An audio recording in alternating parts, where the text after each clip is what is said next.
오늘 아침 묵상의 제목은 이렇습니다. 행복은 마음속에서부터 시작됩니다.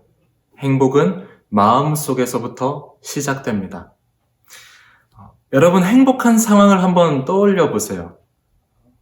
여러분이 생각하시기에 이러면 행복하겠다라는 상황들. 어떤 이미지들이 떠오르십니까?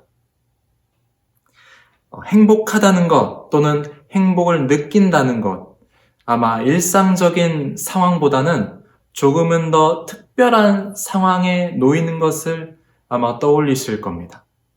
예를 들어 사랑하는 사람들과 근사한 저녁 식사를 하는 것, 또는 내가 받고 싶었던 선물을 받는 것, 아니면 하와이 해변같이 아름다운 휴양지에서 여행을 즐기는 것. 이런 상황이 행복하지 않다면 아마 거짓말이겠죠. 하지만 저는 여러분들이 특별한 상황뿐 아니라 모든 상황 속에서 행복하길 원합니다. 매일 매 순간이 행복하길 원해요.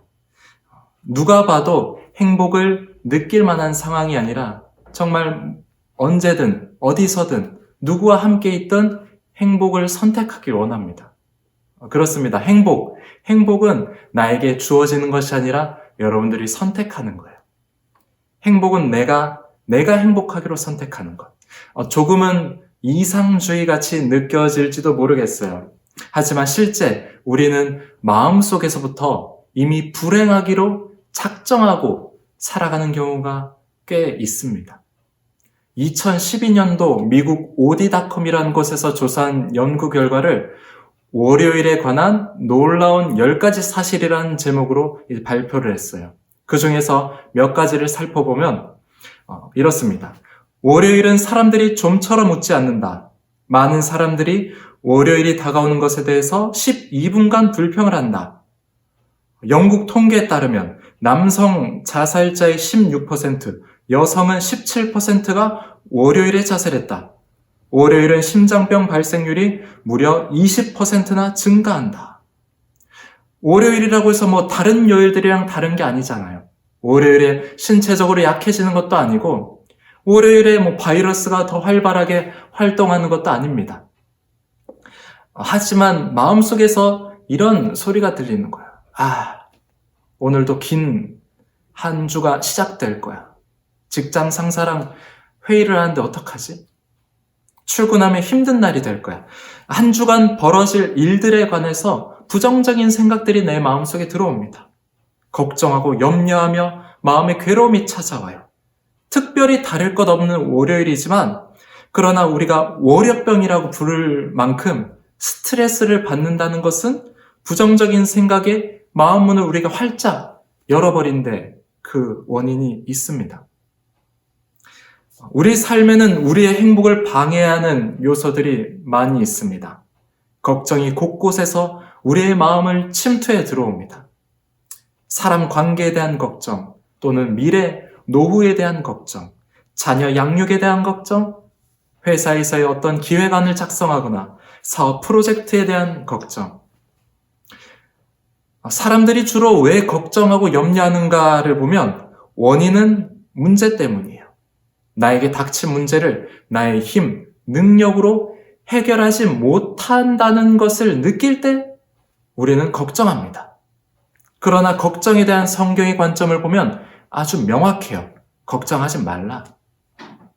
오늘 본문 말씀 31절입니다. 그러므로 염려하여 이르기를 무엇을 먹을까, 무엇을 마실까, 무엇을 입을까 하지 말라. 사실 예수님이 말씀하시는 이 걱정하지 말라는 요소들을 보면 걱정해야 되지 않는가? 그 생각이 드는 것들입니다. 먹고 마시고 입는 것. 의식주에 관한 거예요. 의식주. 의식주는 어떻습니까? 인간이 생존하는데 필요한 기본 요소들입니다. 예수님이 걱정하지 말라는 것, 어떤 명품 옷을 살지 걱정하는 것, 또는 어떤 고급 레스토랑에서 음식을 먹을지 걱정하는 그런 사치적인 부분이 아니라는 거예요. 생존에 관한 것입니다. 내가 죽고 사는 거예요. 생존에 관한 문제는 여러분 우리가 걱정해도 되는 거 아닙니까? 먹고 마시고 입는 것. 그거 우리가 준비하지 않으면 누가 준비해 주나요? 하지만 성경은 단호하게 걱정하지 말라 그렇게 증언하고 있습니다. 이게 하나님께서 내가 죽고 사는 것에 관심을 두지 않는다라는 의미가 아닙니다.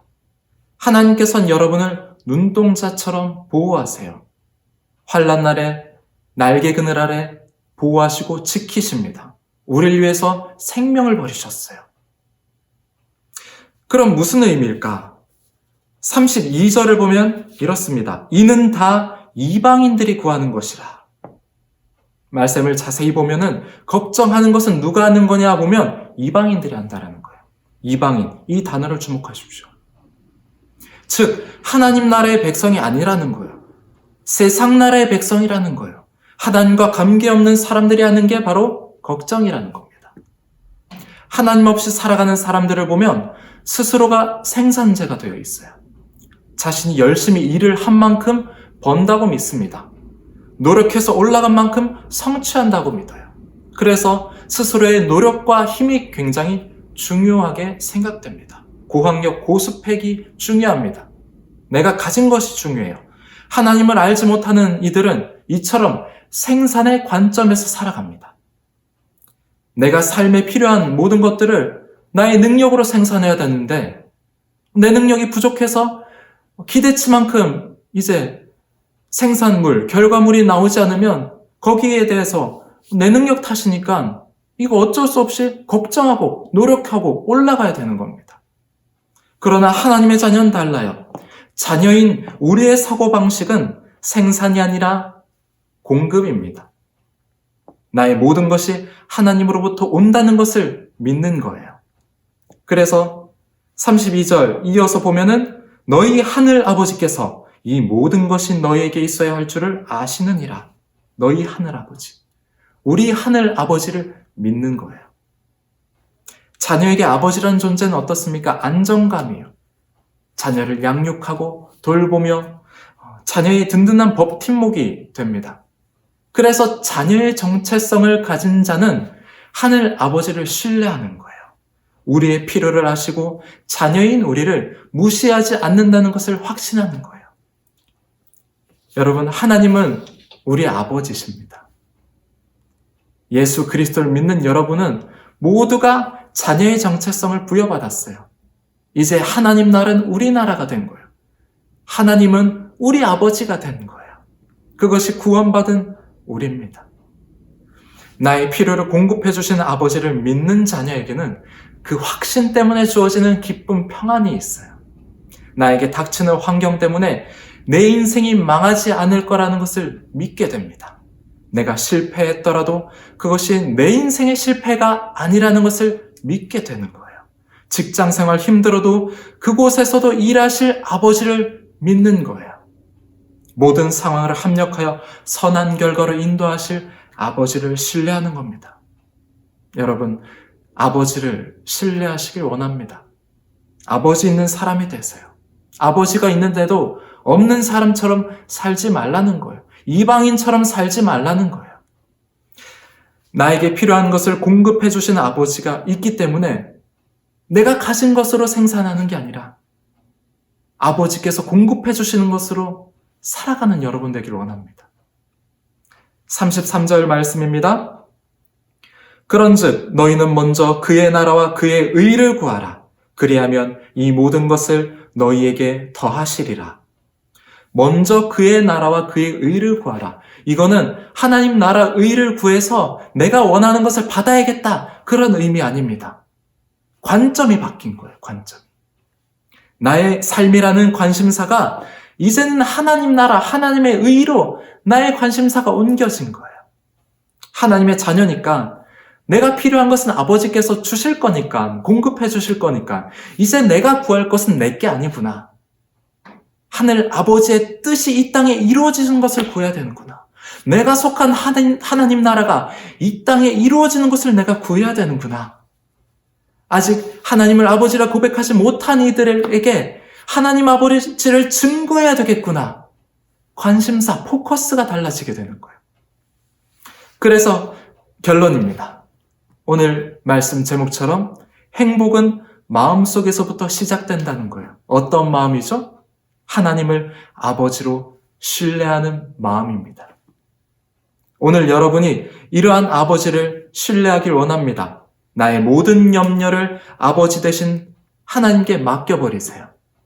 아버지께서 오늘 나를 돌보십니다. 나의 필요한 것을 돌보시고 나의 연약함을 돌보시고 또 내가 가야 할 모든 길 방향을 돌보십니다.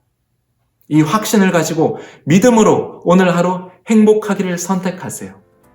나를 그 무엇보다도 사랑하시는 아버지 하나님을 신뢰하며 우리의 삶의 모든 영역에서 행복이 뭉게뭉게 피어나는 그런 기쁨이 넘치고 평안이 넘치고 즐겁고 정말 너무나도 행복한 오늘 하루를 살아가는 모든 성도님들이 되시길 주님의 이름으로 축복합니다.